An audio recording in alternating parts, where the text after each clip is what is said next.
guys. So I decided to make a video. I've been pressured for a couple days slash weeks slash months by some of my friends like Megan at Docs and Leather Jackets, as well as Bethany, who's Bibliophilic Witch, to make videos. So I'm gonna try the thing. So this video is actually going to be explaining something that I'm doing on my blog. I decided to create the 2015 Book Superlative Book Photo Challenge. It seems kind of wordy, but I thought it would be a fun way for you guys to highlight the books that you've read this year in a really cool way. The thing that I like about this challenge a lot is that it's books that you've read, so it doesn't necessarily have to be a new release. It doesn't necessarily have to be a new book. Just it has to be of the books that you've read this year. These are the books that fit this qualifications. So I'm going to go through, I'm going to do each one, I'm going to let you know what my picks were, and then hopefully give you some inspiration for when you do your book photos. You can also make a video if you want, but who knows, whatever. So I'm going to go ahead and jump right in. The first day, the first superlative is Best New Author. Doesn't necessarily have to be a new author as in a newly published author, but just new to you. I actually picked one that was both, which is Renee Audier, who wrote The Wrath and the Dawn. I absolutely loved this book. It's a retelling of The 1001 Nights. It was romantic. The writing was gorgeous. I really enjoyed it. There was this really great whisper of magic, this promise for the next book that I'm really excited for. Also feel kindred spirits with her because we live in the same city, so I'm just inclined to like her more.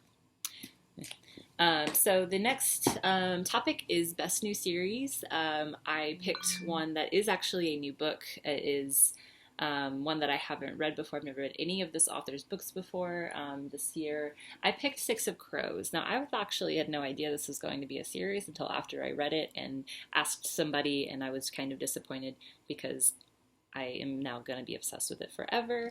I really loved this book. I didn't really like Shadow and Bone that much. I think it's because I was expecting a different character from the Darkling than I got, but that's not what I'm talking about. This book, heist story, amazing writing, beautiful characters. I really loved this book. Next is Best Contemporary. I'm not really sure why I chose to do a contemporary superlative because I don't actually really like contemporary literature or young adult at all. I've read a couple this year, and amongst all of the books that I've rated really low this year, they've all been contemporary. But there was one that I did really enjoy, so it kind of wins by default because it's the only one that I enjoyed. But I really loved it, which is Aristotle and Dante Discover the Secrets of the Universe. The writing was wonderful. It was this cute, fluffy summer read. It went by so quickly. I really enjoyed this book, and it's I think it's fairly far-reaching. I don't think it's necessarily like you have to be into contemporary or not contemporary to read it, which I really liked. So Aristotle and Dante.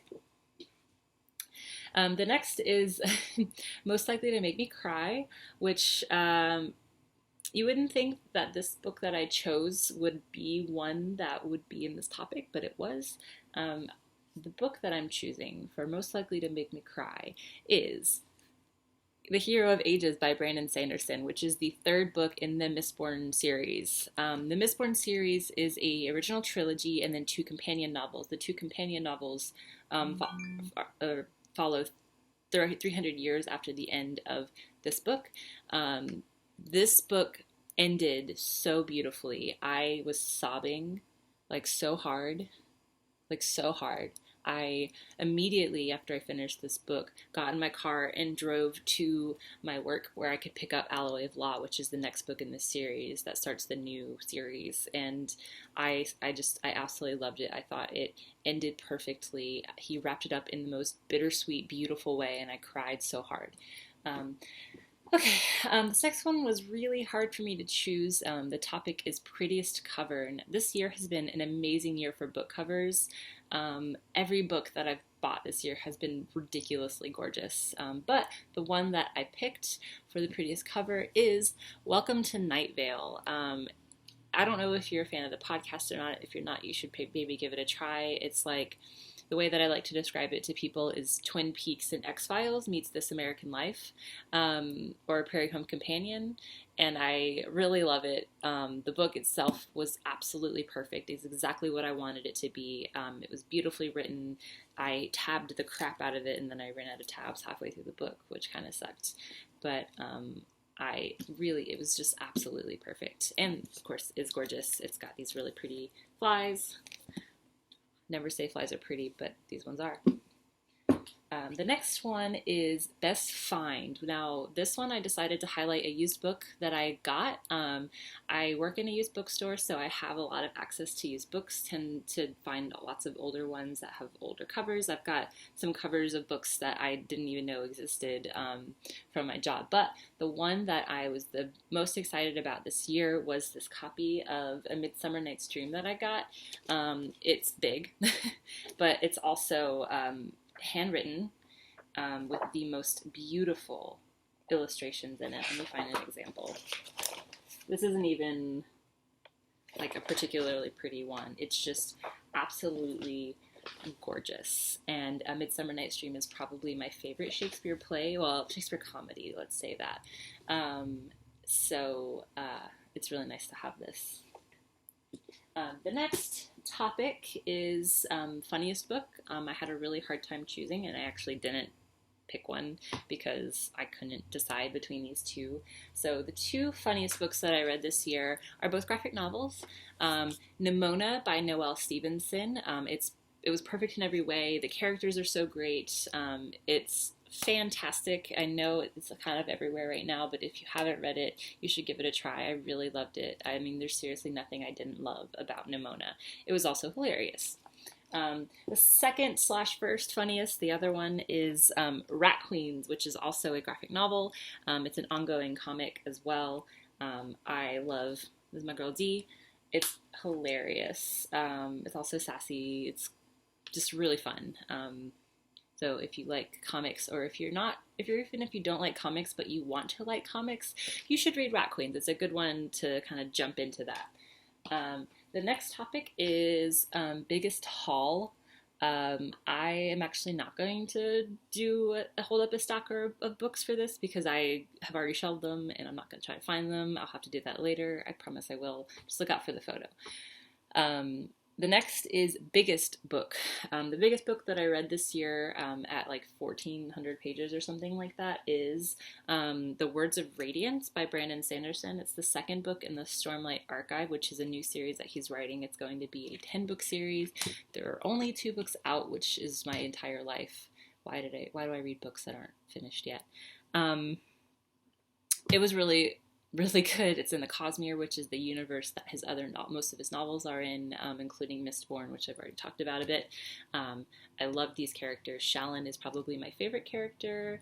There's also a character that is in multiple books in the Cosmere, so it's kind of cool if you know what to look for. The next topic is tiniest book. I don't actually have a copy of this book on me because I just borrowed it. I didn't buy this tiny book that was like $18 or something like that. It was The Grown Up by Gillian Flynn. It's this really great short story she wrote. I'm not a huge Gillian Flynn fan, so I don't know why I decided to read it, but I really enjoyed it. It was a good short story. I think Manda, which is Lady Book Mad, read it and she really loved it, so if you want to talk about it with her. The most underrated. I'm going to talk about another North Carolina author for this book. I've only ever heard one other person talk about this book, and it's the person that told me to read it, which is my friend Demi. It is The Girl in the Road by Monica Brin. I'm not going to give you too many details, but near futuristic fiction, queer characters. Most of the characters are queer. None of the characters are white. Technology has advanced and the world has shifted so that Europe and America are no longer the like cultural centers of the world. Instead, it's India and Ethiopia, which I think is really cool. The characters are also mentally ill. One of the main characters is bipolar.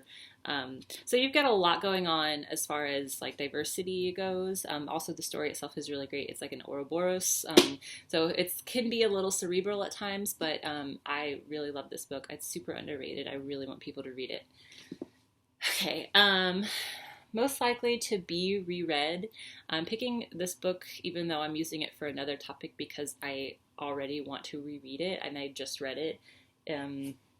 Uprooted. I wanted to reread this book the minute I finished it and I didn't because I was trying to meet my challenge.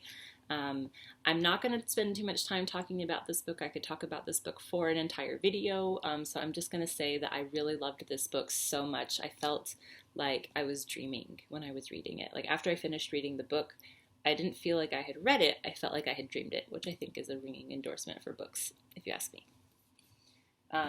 The next is most likely to be made into a movie or TV show. So the one that I picked for this, I actually picked kind of in part because I had just finished watching this anime, and for some reason these two things ended up melding together in my mind when I read the first book, and that is The Raven Cycle. I haven't actually read Blue Lily, Lily Blue yet, but I have read the first two, and the anime that I watched right before I read this book was Ouran High School Host Club, which is about a bunch of rich guys and their friend who's a girl. And so I just sort of kind of melded the two together. So I have it in my head that The Raven Cycle would make a really fun anime. Go figure. And then last but not least, the #1 book that I've read this year. You've already seen it in this video. You've already heard me rant about it.